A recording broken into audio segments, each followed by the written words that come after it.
رمضان كريم وكل سنة وانتم طيبين. كل يوم أكلة جديدة من بلد جديدة. حذروا فزروا. بنفطر فين النهاردة؟ تعالوا نشوف المكونات. أنا هكتبها قدامكم كده وهنبتدي نعمل الخطوات مع بعض. الأكلة بتاعتنا محتاجة دقيق، زيت التخمير، محتاجة زبادي أو بدل الخميرة مية جبنة، وزيت وشوية مية. تمام. هنجيب الدقيق هنا وناخد المية بتاعت الجبنة دي بتساعد على التخمير، أو لو مش عندكم تحطوا زبادي ونحط عليها، وبعدين نحط شوية مية. تمام كده.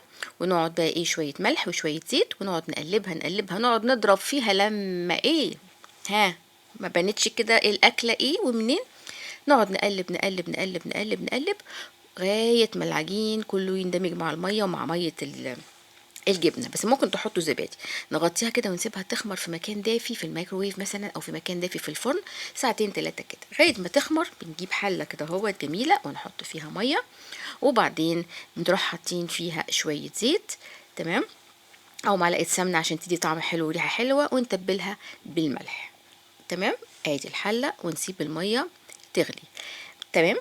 طيب، نيجي بقى العجينه بتاعتنا بعد ما خمرت نجيبها كده اهوت وننزلها في الميه اللي بتغلي بسرعه بسرعه بسرعه مع استمرار التقليب علشان ما تعجنش معانا. خلاص. نفضل ننزلها كلها العجينه ونقعد نقلب كده اهو بمضرب بيض، نقلب نقلب نقلب لغايه ما تدوب في الميه، وبعد كده تتماسك تاني، والحجم بتاعها يبقى ايه شويه كده ايه, غليظ تخين تخين. ها، عرفتوا؟ هو على فكرة بلدان كتيرة بتعملها، بس الطريقة دي بتاعت البلد دي جميلة جدا. بعد ما بتخلص كده هوت بنجيب قوالب كده هوت ونحطها في قوالب كب كيك مثلا، علشان بعد ما تطلع ونيجي ناكلها يبقى عندها شكل متماسك القوام بالشكل ده. انا بحب احطهم في قوالب كب كيك او في قالب كريم كراميل كبير لما يكون مجموعة بياكلوا منها. تمام كده. هنا السيرفينج دوت يتحط في الطبق لوحده. طبعا الاكلة دي بتتاكل مع اسمه ايه، بيقولوا عليه ايه، انا مش عاوزه اقول بس عشان ما تعرفوهوش. بتتاكل مع كده ايه، صوصات كتيره كده هو اسمها ملوحات. تمام. في 4 انواع ملوحات. تعالوا نشوف. هناخدها بقى نسيبها على جنب تكبر تجمد. هنجيب هنا بقى زبادي، ملح وفلفل، بصل، فلفل حامي، ونجيب الفرن ونجيب حله ونحط فيها ميه ونسيبها تغلي، ونحط فيها بقى البصل والثوم والفلفل الحامي ده ويغلوا، علشان احنا عاوزين المية يبقى فيها ريحة وطعم الفلفل الحامي والبصل والثوم. فهنحطهم بس علشان المية تاخد الريحة والطعم بتاعهم، وبعدين نشيلهم. نقدر بعد كده نضيفهم، بس هنضيف الفلفل في الآخر. تمام كده. تمام. نجيب التوم ونفصصهم كده فصين 3 ونحطهم، والفلفل الحامي، ونغطي عليها لغاية ما تغلي مغلوتين 3 كده، ويبقى المية اللي نازلة منها فيها الطعم والريحة الحلوة دي. خلاص. بعد ما غليت نيجي بقى نشيل الحاجات دي نحطها كده في طبق على جنب، لغاية ما نيجي نستعملها في الآخر في تزيين الطبق بعد ما بيخلص. خلاص. الحلة سخنة. ها، معرفتوش لسه؟ ما قربتوش تعرفوا احنا فين؟ طيب، نجيب بقى الخميرة اللي احنا خمرناها والمية اللي موجودة هنا دي، ونجيب علبة زبادي. شايفين؟ نجيب زبادي بقى او روب، كمية كبيرة زي ما انتوا عاوزين على حسب عدد الناس اللي هيقعدوا ياكلوا. خلاص. طبعا انتوا عارفين الحركة دي انا بحبها قوي، ان انا لازم اخد كل حاجة حتى الغطا الزبادي اللي فيه باخده. ناخد كده الزبادي ونحط عليه، دي اسمها ايه، دي اسمها ايه باسم اهل البلد، اسمها الدكوة. اوكي، اللي هي زبدة الفول السوداني. بنحط كده، صدقوني بتخلي الطعم في ناحية تانية خالص، والطعم والريحة طعمهم حلو قوي، اللي هي زبدة الفول السوداني بيسموها الدكوة. نحط بقى كده هوت في المية اللي احنا كنا مغليين فيها البصل والفلفل الحامي والثوم، ونقعد نقلبهم وندمجهم مع بعض.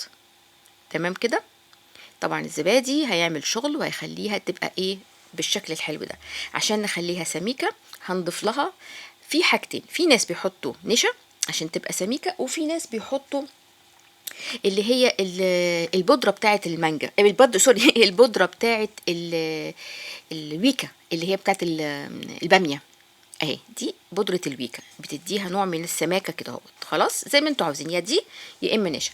ونقعد نقلب نقلب نقلب نقلب لغاية ما القوام يبقى سميك، ونحط لها زيت من فوق وسمنة.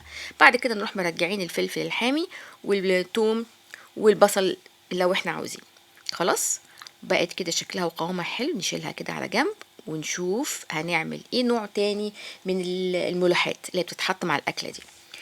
هنجيب بصل وهنجيب بزيت طاسه ونحمر البصل، تمام، نبشره كده اهوت ونحمره لغايه ما يبقى لونه كده ايه محمر شويه، بس مش محروق خلاص. تمام. طيب تحطه كده اهوت وعلى نار عاليه شويه لغايه ما يبقى لونه ذهبي كده. نشيله ونجيب ايه بقى، نجيب خلاط ونحط فيه بقى البصل اللي احنا حمرناه، تمام كده اهوت، بالسمنه بتاعته او بالزيت بتاعه اللي احنا عملناه. ونحط عليه ايه تاني، نحط عليه، نجيب طماطم ونقطعها ونحطها فوق البصل، ونزود اللون كمان كده بمعلقتين صلصة، وبعدين نحط روب زبادي، ونحط هنا اللي هي الدقوة اللي هي زبدة الفول السوداني. على أهل البلد اللي احنا فيها النهاردة بيسموا زبدة الفول السوداني الدقوة. اوكي، يا رب اكون منطقة صح.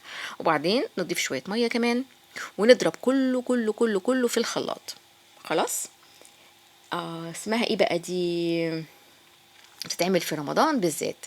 بعد ما هنا ننزلها بقى ايه في الحلة، تمام، ونحطها شوية مية ونزود لها بقى ايه هنا حبة من اللي هي الويكا، البودرة بتاعت الويكا عشان يديها سماكة اهي، شايفين، وعلى النار.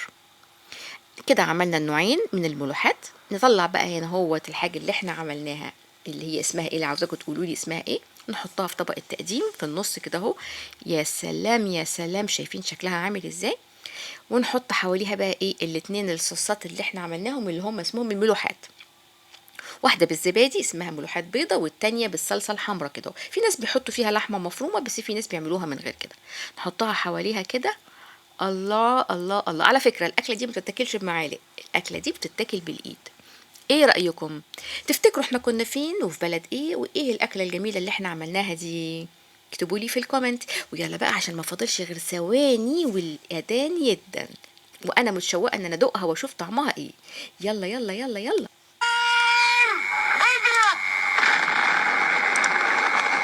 الله اكبر الله اكبر، الله اكبر الله اكبر. كل سنه وانتم طيبين. يلا يلا نفطر بقى، بسم الله ما شاء الله. استناكم بكره في بلد جديده وفطار جديد. شكرا ان انتم تابعتوني، باي باي.